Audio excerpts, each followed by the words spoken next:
การผลิตโซดาไฟหรือโซเดียมไฮดรอกไซด์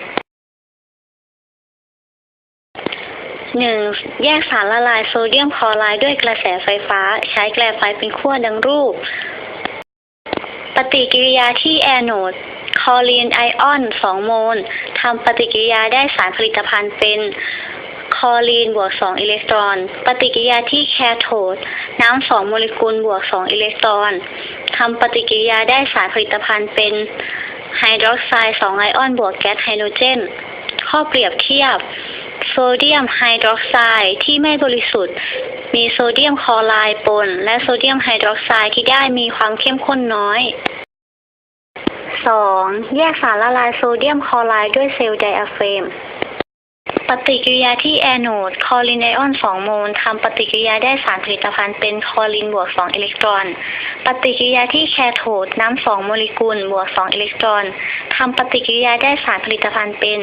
ไฮดรอกไซด์ไอออนบวกไฮโดรเจนข้อเปรียบเทียบได้โซเดียมไฮดรอกไซด์ที่มีโซเดียมคลอไรด์ปนในระบบมีโซเดียมมีไฮดรอกไซด์ไอออนและคลอรีนไอออน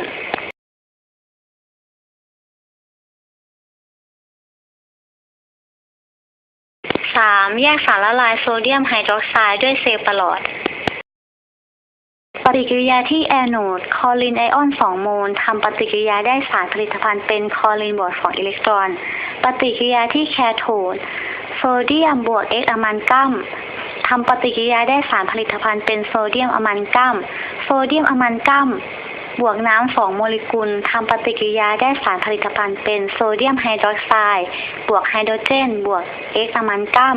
ข้อเปรียบเทียบอะมันกัมจะถูกปั๊มกลับไปใช้ที่ขั้วแคโทดใหม่ได้โซเดียมไฮดรอกไซด์เข้มข้น50%โดยมวลไม่มีโซเดียมคลอไรด์ปนอาจมีสารปนเปื้อนคือสารประหลอดทำให้เกิดโรคมินามาตะสมองเสื่อมแขนขาลีบชักกระตุกเป็นอัมพาต 4. แยกสารละลายโซเดียมคลอไรด์ด้วยเซลล์เยื่อแลกเปลี่ยนไอออนปฏิกิริยาที่แอนโดคลอรีนไอออน 2 โมลทำปฏิกิริยาได้สารผลิตภัณฑ์เป็นคลอรีนบวก 2 อิเล็กตรอนปฏิกิริยาที่แคโทดน้ำ 2 โมเลกุลบวก 2 อิเล็กตรอนทำปฏิกิริยาได้สารผลิตภัณฑ์เป็นไฮดรอกไซด์ไอออน 2 โมลบวกไฮโดรเจนข้อเปรียบเทียบได้โซเดียมไฮดรอกไซด์เข้มข้น30-40%โดยมวลไม่มีโซเดียมคลอไรด์ปนไม่มีสารมลพิษผลพลอยได้จากกระบวนการผลิตโซเดียมไฮดรอกไซด์การผลิตโซเดียมไฮดรอกไซด์ทุกวิธีจะได้ไฮโดรเจนและคลอรีนเกิดขึ้นซึ่งนำไปใช้ประโยชน์ได้ดังสมการ 1. การเตรียมกรดเกลือเกิดปฏิกิริยาดังต่อไปนี้แก๊สไฮโดรเจนบวกคลอรีนทำปฏิกิริยาได้สารผลิตภัณฑ์คือแก๊สไฮโดรคลอริกผ่านแก๊สไฮโดรคลอริกลงในน้ำจะได้สารละลายกรดไฮโดรคลอริก 2. การเตรียมสารละลายฟอกขาวมีขั้นตอนดังนี้ 1. ผ่านแก๊สคลอรีนลงในสารละลายโซเดียมไฮดรอกไซด์เกิดปฏิกิริยาดังนี้โซเดียมไฮดรอกไซด์ 2 โมเลกุลบวกคลอรีนทำปฏิกิริยาได้สารผลิตภัณฑ์คือโซเดียมไฮโปคลอไรด์บวกโซเดียมคลอไรด์บวกน้ำโซเดียมไฮโปคลอไรด์ทำปฏิกิริยาได้สารผลิตภัณฑ์คือโซเดียมบวกไฮโปคลอไรด์ไฮโปคลอไรด์ไอออนช่วยฟอกสีและสามารถกลัดก่อนเสื้อผ้าได้โซเดียมคาร์บอเนตบวกคลอรีนทำปฏิกิริยาได้สารผลิตภัณฑ์คือโซเดียมไฮโปคลอไรด์บวกคาร์บอนไดออกไซด์ 3. การเตรียมผงฟอกขาวโดยผ่านแก๊สคลอรีนลงในปูนขาวเกิดปฏิกิริยาดังนี้แก๊สคลอรีนบวกแคลเซียมไฮดรอกไซด์ทำปฏิกิริยาเกิดสารผลิตภัณฑ์คือผงฟอกขาวบวกน้ำประโยชน์ของคลอรีนสามารถใช้เตรียมไฮโดรคลอริกสารละลายฟอกขาวผงฟอกขาวไวนิลคลอไรด์ที่ใช้เป็นโมโนเมอร์ในการผลิตพลาสติก PVC วิธีเตรียมสารฟอกขาวบางชนิดวิธีเตรียมสารฟอกขาวบางชนิด 1. การเตรียมโซเดียมไฮโปคลอไรด์สารตั้งต้นคลอรีนและโซเดียมไฮดรอกไซด์ 1. การเตรียมคลอรีนจากปฏิกิริยาระหว่างโพแทสเซียมคลอไรด์กับไฮโดรคลอริกเข้มข้นดังนี้โพแทสเซียมแมงกานีสเตตาออกไซด์บวกกรดไฮโดรคลอริกทำปฏิกิริยาเกิดสารผลิตภัณฑ์คือโพแทสเซียมคลอไรด์บวกแมงกานีสไดออกไซด์บวกน้ำบวกแก๊สคลอรีนหรืออาจใช้ปฏิกิริยาดังนี้โพแทสเซียมไดโตรเมต บวกไฮโดรคลอริกทำปฏิกิริยาเกิดสารผลิตภัณฑ์คือโพแทสเซียมคลอไรด์บวกโครเมียมไตรคลอไรด์บวกน้ำบวกคลอรีนแมงกานีสออกไซด์บวกไฮโดรคลอริกทำปฏิกิริยาเกิดสารผลิตภัณฑ์คือแมงกานีสคลอไรด์บวกน้ำบวกคลอรีน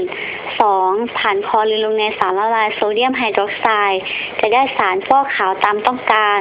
คลอรีนบวกโซเดียมไฮดรอกไซด์ทำปฏิกิริยาเกิดสารผลิตภัณฑ์คือโซเดียมคลอไรด์บวกโซเดียมไฮโปคลอไรด์บวกน้ำอุปกรณ์สำหรับเตรียมสารฟอกขาวโซเดียมไฮโปคลอไรด์มีโพแทสเซียมแมงกานีสเตตราออกไซด์มีน้ำแข็งมีสารละลายโซเดียมไฮดรอกไซด์มีไฮโดรคลอริกสมบัติของโซเดียมไฮโปคลอไรด์ฟอกสีกระดาษลิสมาได้2สีและสีดอกไม้และโซเดียมไฮโปคลอไรด์สามารถทำปฏิกิริยากับซิลเวอร์ไนโตรเจนออกไซด์ได้ตะกอนสีขาวของซิลเวอร์ออกไซด์ดังนี้โซเดียมไฮโปคลอไรด์บวกซิลเวอร์ไนโตรเจนออกไซด์ทำปฏิกิริยาได้สารผลิตภัณฑ์คือซิลเวอร์ออกไซด์บวกโซเดียมไนเตรตบวกออกซิเจนสมการการผลิตสารฟอกขาวโพแทสเซียมแมงกานีสเตตราออกไซด์บวกไฮโดรคลอริกทำปฏิกิริยาเกิดสารผลิตภัณฑ์คือโพแทสเซียมคลอไรด์บวกแมงกานีสไดออกไซด์บวกน้ำหรือโซเดียมไดออกไซด์บวกคลอรีนทำปฏิกิริยาเกิดสารผลิตภัณฑ์คือโซเดียมไฮโปคลอไรด์บวกคาร์บอนไดออกไซด์สารฟอกขาวเป็นสารเคมีประเภทหนึ่งที่มีการนำไปใช้อย่างแพร่หลายในการผลิตอาหารหลายประเภททั้งในอาหารที่อนุญาตให้ใส่สารฟอกขาวโดยพบสารตกค้างปริมาณสูงในอาหารหลายชนิดทั้งที่จำหน่ายภายในประเทศและอาหารส่งออกจึงถูกจัดเป็นสารเคมีชนิดหนึ่งที่ต้องมีการเฝ้าระวังในการใช้ผลิตอาหารอย่างใกล้ชิดนิยมใช้ในอุตสาหกรรมการผลิตอาหารสารซัลไฟด์เป็นสารเคมีที่นิยมใช้ในอุตสาหกรรมการผลิตอาหารหลายประเภทโดยใช้เป็นสารกันเสียเพื่อป้องกันและยับยั้งการเจริญเติบโตของจุลินทรีย์ใช้เป็นสารกันหืนเพื่อป้องกันการเกิดปฏิกิริยาออกซิเดชันของไขมันในอาหารที่จะทำให้เกิดการเหม็นหืนในผลิตภัณฑ์นั้นและที่สำคัญยังสามารถใช้เป็นสารฟอกขาวอีกด้วยเนื่องจากมีคุณสมบัติยับยั้งปฏิกิริยาการเปลี่ยนแปลงเป็นสีน้ำตาลซึ่งเกิดขึ้นในอาหารประเภทเช่นผักผลไม้น้ำผลไม้น้ำหวานจากพืชและอาหารทะเลเช่นพวกกุ้งปูปลาหมึกเป็นต้นด้วยคุณสมบัติเหล่านี้เองทำให้มีการนำสารนี้มาใช้อย่างกว้างขวางในผลิตอาหารต่างๆสารฟอกขาวที่นิยมใช้ในอาหารสารฟอกขาวที่นิยมใช้ในอาหารบ้านเราส่วนใหญ่เป็นกลุ่มของสารประกอบซัลไฟด์ซึ่งเป็นชื่อรวมของก๊าซซัลเฟอร์ไดออกไซด์และเกลืออะนินทรีย์ของกรดซัลฟูรัสซึ่งแตกตัวให้ซัลเฟอร์ไดออกไซด์สารฟอกขาวบางตัวไม่ได้รับอนุญาตให้ใช้ในอาหารเนื่องจากเป็นสารที่ก่อให้เกิดอันตรายอย่างมากต่อสุขภาพได้แก่สารไฮโดรซัลไฟด์หรือที่ชาวบ้านเรียกว่ายาซัสซึ่งเป็นสารที่นิยมใช้ในการฟอกย้อมผ้าแต่พบว่าผู้ผลิตหลายราย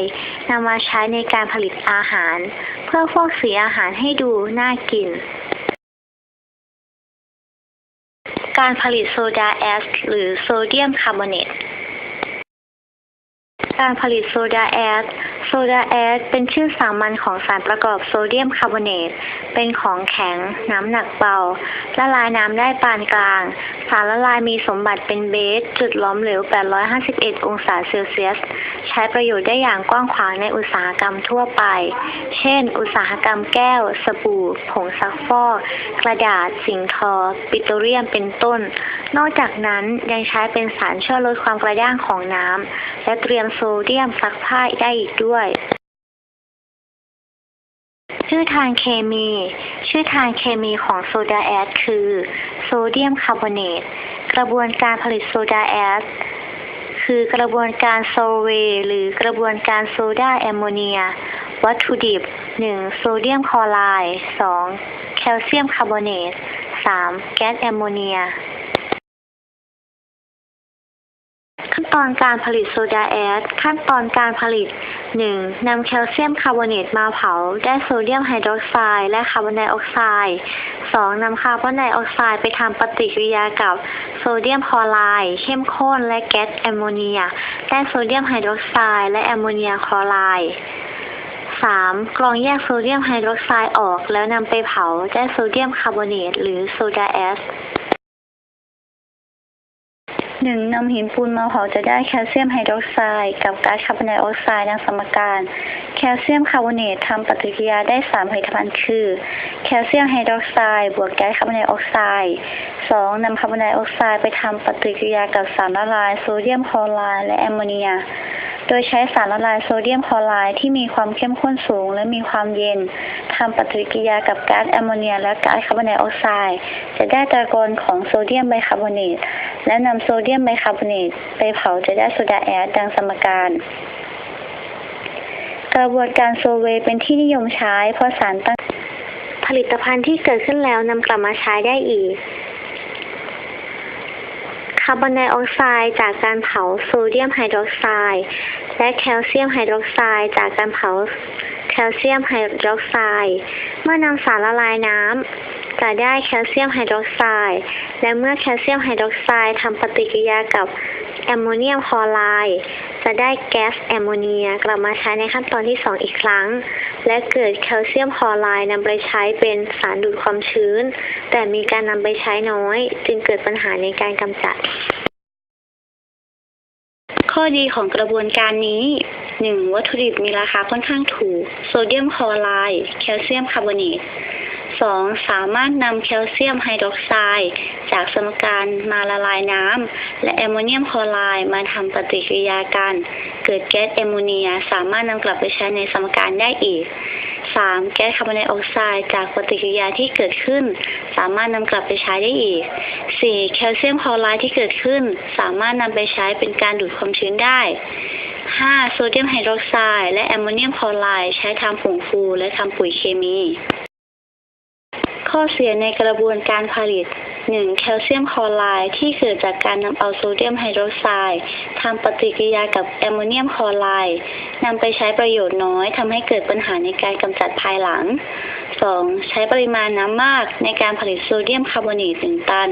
มีน้ำทิ้งก่อนเจือจาง 10.5 โมลที่อุณหภูมิ 75 องศาเซลเซียสประโยชน์ของโซดาแอชใช้ในอุตสาหกรรมกระดาษแก้วสิ่งทอปิโตรเลียมสบู่และผลิตสารเคมีต่างๆการผลิตโซดาแอชจะเกิดแคลเซียมคลอไรด์เป็นผลพลอยได้จากขั้นตอนการใช้แคลเซียมไฮดรอกไซด์และแอมโมเนียมคลอไรด์ดังสมการแคลเซียมคลอไรด์นี้ตลาดต้องการน้อยและยากต่อการกำจัดโซเดียมไฮดรอกไซด์นำไปใช้ในอุตสาหกรรมสบู่ผงซักฟอกผงชูรสและกระดาษคาร์บอนใช้ฆ่าเชื้อโรครวมกับไฮโดรเจนเป็นกรดไฮโดรคลอริก